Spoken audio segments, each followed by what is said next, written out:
Olá pessoal, tudo bem?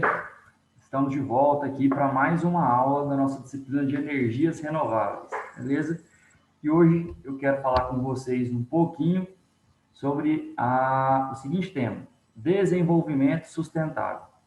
É um tema que tem sido alvo, né, de debates há anos já tem mais de década que a gente tem conversado sobre isso. Sabe-se, né, a importância dessa questão de desenvolvimento sustentável, de preservação ambiental. Eu estou aqui falando para um curso de saneamento ambiental, então essa consciência é muito aflorada já e latente em vocês, né? Mas eu queria discutir com vocês esse aspecto, às vezes, assim, mostrar um pouco dessa discussão, né? Por que que isso é uma discussão ainda e pensarmos juntos numa tentativa ou numa tentativa de solução, né? Ou meios para que a gente chegue a um consenso e uma melhor resolução desse problema, correto? Então, nos últimos anos, a gente tem vivido uma dualidade entre o desenvolvimento econômico dos países e a preservação ambiental. A gente percebe lá desde a Revolução Industrial, né, que, na verdade, desde sempre, né, e isso fica muito mais latente na Revolução Industrial, é que quando eu vou criar um desenvolvimento econômico mais acentuado, isso, junto a isso, vem medidas que acabam agredindo bastante o meio ambiente. Né? Então, desde a Revolução Industrial, a gente tem lá os combustíveis fósseis sendo utilizados, a criação de indústrias, e aí a gente vem degradando mais o meio ambiente em prol de um desenvolvimento econômico, de uma melhoria das condições dos países, correto? Essa discussão ainda vigora, mesmo nos nossos dias, né? A gente já tem aí algumas décadas, né? Como eu estava dizendo para vocês, com protocolos, com reuniões, para tentar melhorar essa questão da preservação ambiental. Mas por que essa discussão ainda vigora? Porque muitos países ainda veem a necessidade de continuar em evolução, de continuar produzindo para atender a sua população, para atender os seus compradores, né? Então, é um interesse econômico que, se a gente for pensar um pouco com a cabeça um pouco mais aberta, não é somente econômico, né? Mas acaba assim, quanto melhor a economia de um país, mesmo que indiretamente, a gente tem uma melhoria geral da estrutura do país como um todo. E por que que isso ainda não foi solucionado de vez, né? E aí que eu quero entrar nessa conversa com vocês, porque a gente está falando de energias renováveis, de fontes de energia. Então, o, o principal empecilho que nós temos hoje, eu digo empecilho mundial, né? A gente tem a necessidade ou a falta de uma energia que seja limpa e que tenha uma alta eficácia, né? Então, eu preciso criar uma fonte de energia ou melhorar as fontes de energia que eu já tenho para que ela seja mais eficaz e degrade menos o meio ambiente. Né? Sem essas fontes de energia eficazes ou baseado naquilo que nós temos hoje, é impossível que a gente tenha uma aliança entre os dois lados, entre o aspecto econômico e o aspecto de preservação total do meio ambiente. Né? Isso fica completamente impossível. São duas frentes que vão colidir sempre. Okay? Até que a gente tenha uma solução tecnológica, né? Ou uma fonte de energia que consiga unir as duas vertentes para que tudo ocorra da melhor forma possível. Então, o que, que é esse desenvolvimento sustentável? Né? É um conceito que vai remeter a um modelo de desenvolvimento global que vai incorporar tanto os aspectos de consumo como os aspectos de preservação da natureza, sendo que os aspectos de preservação são prioridades. Ok? Então, quando a gente vai fazer a extração de matéria-prima, né, vamos dizer assim, eu preciso ter total, não total, mas uma prioridade para a preservação ambiental. A definição mais usada que nós temos, né, retirada desse relatório Brundtland. Esse relatório diz o seguinte, que o desenvolvimento sustentável é o desenvolvimento que procura satisfazer as necessidades da geração atual, sem comprometer a capacidade das gerações futuras de satisfazerem as próprias necessidades. Ou seja, é um desenvolvimento que eu não retiro tudo o que eu tenho hoje, eu deixo uma reserva para as gerações futuras. Significa possibilitar que as pessoas agora e no futuro atinjam um nível satisfatório de desenvolvimento social e econômico e de realização humana e cultural, fazendo ao mesmo tempo um uso razoável dos recursos da Terra e preservando as espécies e os habitats naturais. Então a gente percebe que o desenvolvimento sustentável é essa ideia onde eu consigo englobar um desenvolvimento econômico, ou seja, os países não deixarão de crescer, porém, a prioridade é preservar recursos para que as futuras gerações possam ter desses recursos, né? E a gente percebe que essa ideia, ela é magnífica, né? É assim, é ideal. Mas hoje, ela é somente ideal, né? Ela somente está no mundo das ideias ainda. Exatamente como eu disse, né? Porque falta-nos algo, né, que consiga unir essas duas vertentes, a do desenvolvimento e a de preservação dos recursos. Esse nosso desenvolvimento sustentável vai estar dividido conceitualmente em três grandes componentes, que é uma sustentabilidade ambiental, econômica e sociopolítica. Então, essas três grandes áreas devem andar juntas, né? O aspecto ambiental, econômico e sociopolítico devem andar juntas de forma sustentável. Então, é como se a gente criasse, né, três grandes áreas que fossem reger a forma de pensar a sociedade.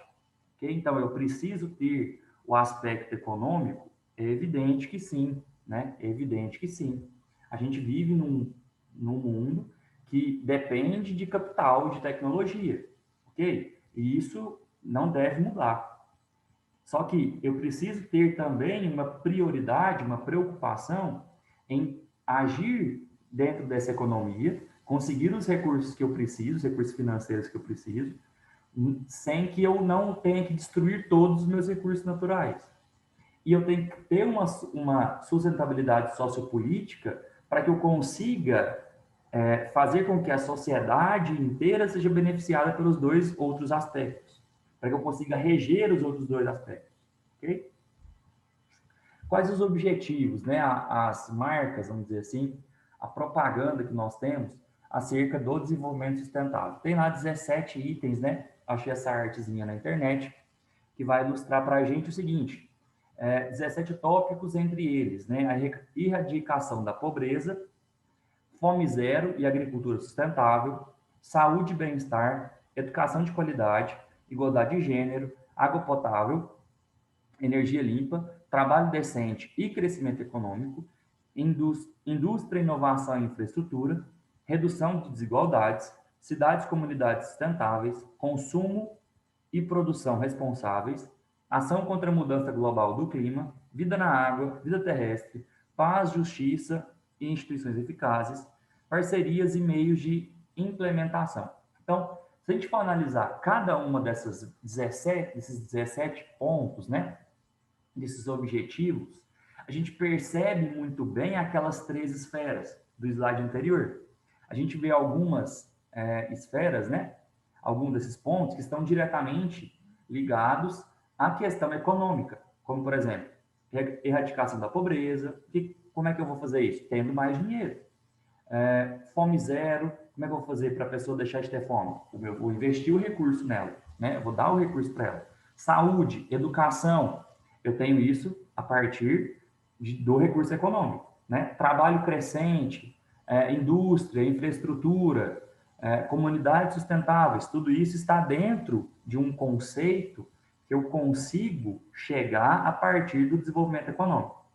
Só que também tem outros aspectos que vão depender da questão ambiental, como, por exemplo, energia limpa e acessível, ação contra a mudança climática, vida na água, vida terrestre, enfim, né? consumo e produção responsáveis. A gente está englobando as duas, tanto a econômica quanto a ambiental. E ainda tem a esfera sociopolítica, onde a gente tem diretrizes, né, e propagandas que pedem, né, por exemplo, igualdade de gênero, qual mais eu tinha visto? Parceria, paz, justiça e instituições eficazes, tudo são políticas, né, são medidas políticas, medidas sociopolíticas, né, que envolvem a esfera política e social da nossa sociedade de hoje. Então, esses três grandes elementos, né, essas três grandes áreas, é que vão servir de base para que a gente consiga chegar nesses objetivos do desenvolvimento sustentável. E aí, como eu disse para vocês, hoje é um discurso que ainda não se sustenta, apesar, né, com perdão do trocadilho, mas o desenvolvimento sustentável ainda não se sustenta exatamente por faltar essa questão de energia, que é a discussão da nossa disciplina aqui.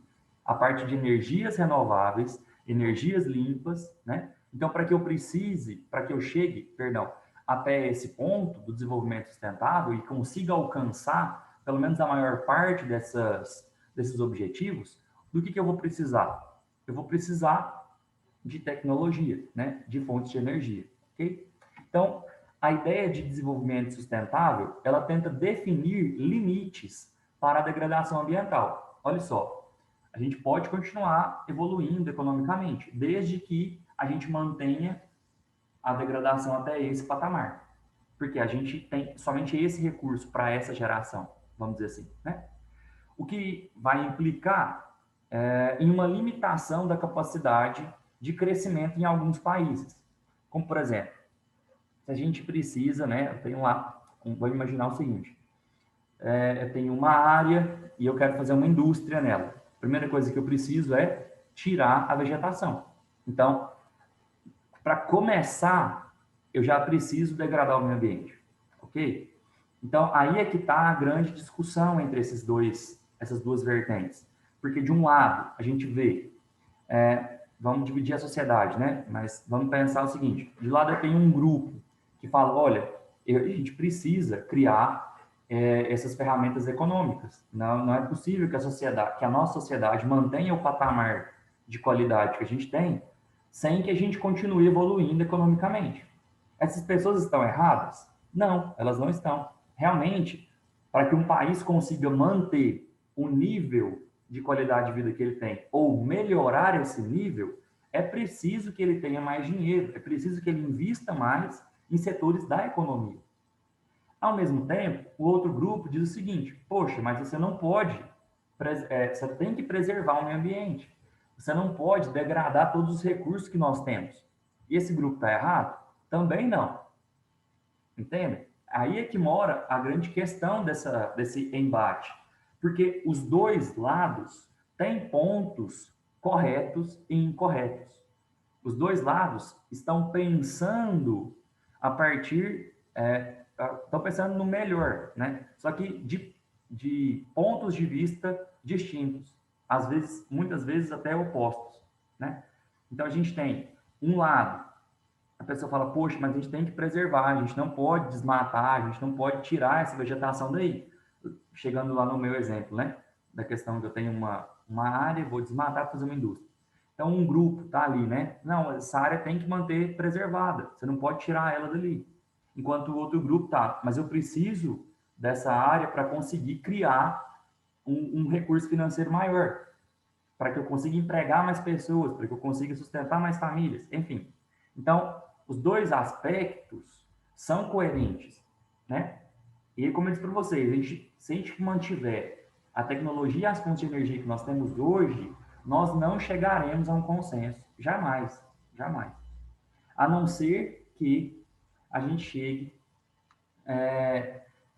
a gente sempre chega nessa pergunta, né? Como, afinal de contas, poderíamos chegar a um consenso? A gente só vai chegar num consenso, ou seja, resolver essa discussão, se tivermos tecnologias limpas e fontes de energia mais eficazes. O que seriam essas tecnologias limpas? Esse conceito de tecnologia limpa, ele pode ser entendido como um conjunto de soluções que viabilizem novos modelos de se pensar e de se usar os recursos naturais. Então, olha só, eu não estou deixando de utilizá-los, só que agora eu estou utilizando de uma forma mais eficaz. Ou seja, se antes eu precisava degradar um tanto X, agora eu vou degradar somente a metade, ou somente um terço, ok? Além disso, ele vai criar um método produtivo limpo, e esse método produtivo limpo significa evitar a geração de resíduos. O que eu estou fazendo? Então, eu estou reduzindo o quanto eu estou degradando, e a forma que eu degrado não gera resíduos. O que isso quer dizer? Eu vou ter o máximo aproveitamento da matéria-prima, dos insumos, de água, de energia. Vou aplicar reuso e reciclagem dos resíduos gerados. Então, percebam como todo o modo operante, a forma de pensar a economia, ela vai mudar. Porque, olha só, agora eu tenho um modo, né? Um modo operante que eu tenho uma capacidade energética, né? Eu consigo gerar recursos, gerar energia para manter a minha empresa ou a minha indústria funcionando, ok? Essa fonte de energia e a minha própria indústria geram menos recursos, ou menos resíduos, perdão, elas conseguem manter um nível de recurso, o mesmo nível de recurso, gerando menos resíduos, e o resíduo que eu gerei, eu estou reutilizando ele. Percebam como isso, se a gente for pensar para a realidade que nós temos hoje, isso acaba pesando sobre o proprietário, né, sobre a parte econômica, mais gastos. Porque agora o cara, né, ele tem que manter o mesmo rendimento dele, mas ele tem que criar, ele tem que pensar numa forma de gastar menos energia, ele vai ter obrigatoriamente menos espaço físico, porque ele precisa preservar o meio ambiente, e ele precisa ainda criar mecanismos de reciclagem e reutilização de materiais. Então, quando você fala disso para alguém que é de uma indústria, é claro, né, gente? Isso aí é corretíssimo, né? Eu não estou aqui falando contra isso. Mas a pessoa acaba, no fundo, ela enxerga isso como um gasto. Ela fala, poxa, mas estão me pendurando mais alguns custos. O que eu vou fazer? Eu vou subir o preço, né? O que mudaria se a gente tivesse uma tecnologia mais avançada ou fontes de energia mais eficazes?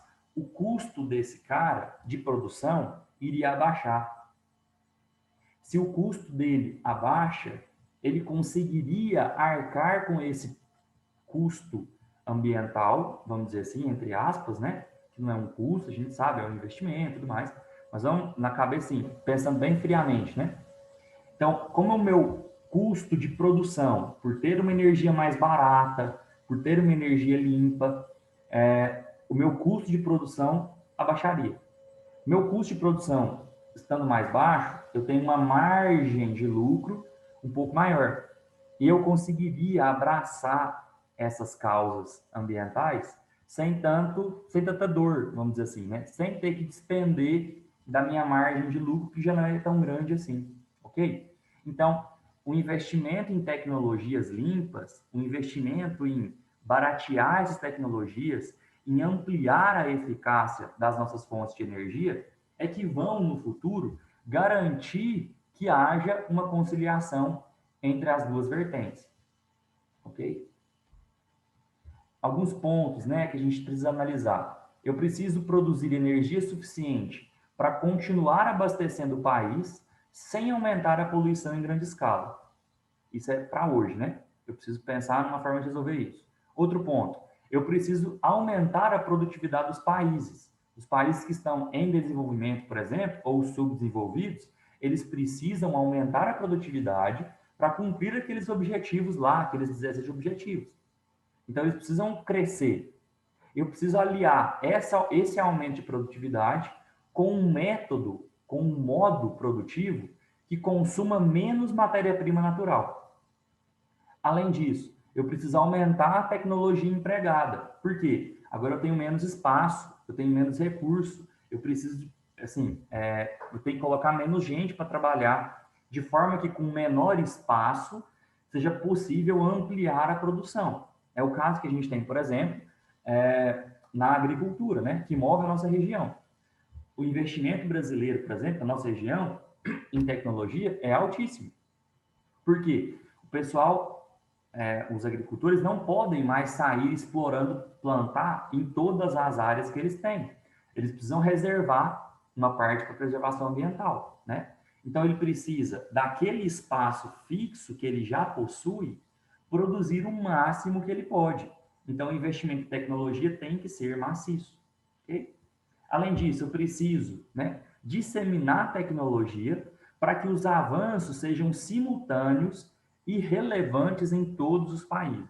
Porque a grande questão do desenvolvimento sustentável é que a gente consiga aplicá-lo em todos os países.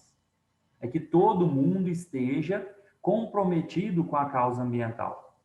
Ou seja, se eu tenho uma parte dos países comprometidos, a outra parte não. Uma parte tem tecnologia, a outra parte não. Quem não tem, vai usar o argumento de sempre. Ué, mas eu não tenho como fazer isso. Eu não tenho recurso para fazer isso. Eu preciso estar aqui gerando a minha energia a partir desses recursos mais baratos, né? Porque tudo que a gente for pensar de recurso natural é mais barato em todos os insumos, né, de origem natural, os commodities e tudo mais, são mais baratos do que aqueles recursos industriais e tecnologia de ponta, ok? Então é preciso que haja uma disseminação dessas tecnologias para que os outros países consigam ter, todos os países, né, consigam ter acesso a elas e assim melhorar o seu método produtivo e a sua fonte de energia. E analisando o Brasil, né? Vamos sempre tentar encerrar as nossas aulas com uma análise no contexto brasileiro, ok? Não adianta a gente ficar aqui, né, divagando sobre o mundo sem entender o que se passa dentro do nosso país. Então, quando a gente fala de alguns conceitos como preservação da poluição, produção mais limpa, ecodesign, ecoeficiência e design para reciclagem, a gente ainda encontra que o Brasil está nos estágios iniciais. O que isso quer dizer? Isso ainda não está sendo implementado da forma que deveria, ok? Porém, a gente tem um processo de difusão. Essa disciplina, por exemplo, acaba sendo um processo de difusão desses conceitos, ok? As disciplinas e os cursos voltados à área ambiental cada vez têm ganhado mais força. Então, isso tem ajudado a difundir as ideias, difundir os conceitos, para que isso seja aplicado. Embora esses conceitos estejam mais consolidados nos países desenvolvidos, já é possível identificar um acúmulo significativo de capacidades e experiências no panorama institucional técnico-ambiental nacional. O que isso quer dizer? A gente vai pegar alguns países, né, como por exemplo, você pega a Noruega, você pega lá a Suécia, você fala, poxa, esses países aí, eles estão muito na frente do Brasil em relação aos aspectos ambientais. Mas por que isso acontece, né? Porque eles já estão em um patamar de desenvolvimento muito mais elevado, ok? Então eles conseguiriam gerir esses recursos naturais de uma forma muito mais tranquila do que a gente, né? Que ainda precisa remar para chegar lá. Porém, mesmo que a gente ainda veja que nos países desenvolvidos está muito mais disseminado, está muito mais concretizado, a gente já percebe que no Brasil há uma difusão, né? E, consequentemente, um acúmulo de capacidades e experiências que estão razoavelmente boas dentro desse aspecto técnico-ambiental. É claro, é evidente que a gente precisa melhorar, a gente precisa crescer mais, a gente precisa investir mais nisso, né? Entre os principais desafios ambientais associados às empresas nacionais, se a gente fizer um panorama, né, somente das empresas dentro do nosso território, o que falta? Falta de visão estratégica. As pessoas ainda não conseguiram implementar essa estratégia ambiental dentro do seu modus operandi, ok? E aí, o que acontece? Sem essa visão estratégica, a pessoa acaba caindo naquele pensamento que eu citei, que é de, poxa, se a gente for pensar aqui, esse negócio está gerando mais prejuízo para mim, é um custo a mais, né? Então, essa falta de visão estratégica, que muitas vezes, gente, sendo bem frio, né, frio e calculista, Se você consegue colar na sua marca uma tarja, né, vamos dizer assim, né, colar na sua marca uma ideia de sustentabilidade, de preservação ambiental, algo nessa vertente, você consegue aumentar o seu número de clientes até. Você consegue aumentar a sua autoridade em propaganda, ok? Então, tem que fazer parte da visão estratégica da empresa e englobar isso, mas não só para ficar no discurso, né? Tem que englobar de verdade, ok? Além disso, a gente tem a ausência de arcabouços normativos que contemplem agendas coerentes nos campos de financiamento e tributação. A gente percebe que as empresas nacionais ainda não têm esses estímulos de tributação para que, assim, não é que não tenha, né? Mas precisa aumentar isso para que as pessoas consigam ver e consigam se sujeitar, entre aspas, né, a essas medidas. A gente tem baixo nível de incentivos oferecidos pelos sistemas de licenciamento ambiental e falta de iniciativa estruturada de geração e difusão de informações. Ainda falta que o nosso país se estruture coerentemente, até pelo seu tamanho, né, pelas diversas regiões, o tamanho dos estados. É muito difícil que isso esteja completamente estruturado mesmo, né? Mas ainda falta que essa estruturação esteja presente em todos os municípios, todos os estados brasileiros, para que a gente consiga difundir as informações mais facilmente e até conseguir incentivar melhor, né, os empresários em relação a esse tópico. Além disso, gente, é um problema que eu citei aqui e volto a repetir, né? Nos falta tecnologia. E esse é um problema que não é só brasileiro, ele é um problema mundial. Porque se a gente pegar as maiores potências mundiais hoje, né, Estados Unidos, China, por exemplo, a gente vê que eles são os que mais poluem, ok? Então, eles estão lá, né, injetando dinheiro na economia e não conseguiram ainda fazer essa volta, né, esse loop ao contrário, de vincular a preservação ambiental dentro do seu crescimento. Então, a gente percebe que mesmo as maiores potências mundiais ainda apresentam dificuldade para conseguir linkar as duas vertentes. É claro, você vai falar, Victor, mas isso é pela ganância e tudo mais, né? A gente pode ficar aqui conjecturando isso. Mas a grande questão é que nos falta tecnologia, nos falta uma fonte de energia ou várias fontes que sejam mais eficazes e que degradem menos o ambiente. Ok? Por hoje é só, pessoal. Eu gostaria de deixar com vocês essa discussão. Eu sei que é uma discussão bastante longa, né? E aí você pode concordar ou discordar de mim. Isso aqui é muito comum, né? A grande questão é que a gente tem que tentar pensar, ainda mais quando nós estamos tratando de uma disciplina de energias renováveis, é pensar em como solucionar os problemas. É como a gente consegue pensar a partir das nossas fontes de energia numa solução, numa viabilidade para vincular as duas vertentes do debate, beleza? Gente, brigadão, por hoje é só.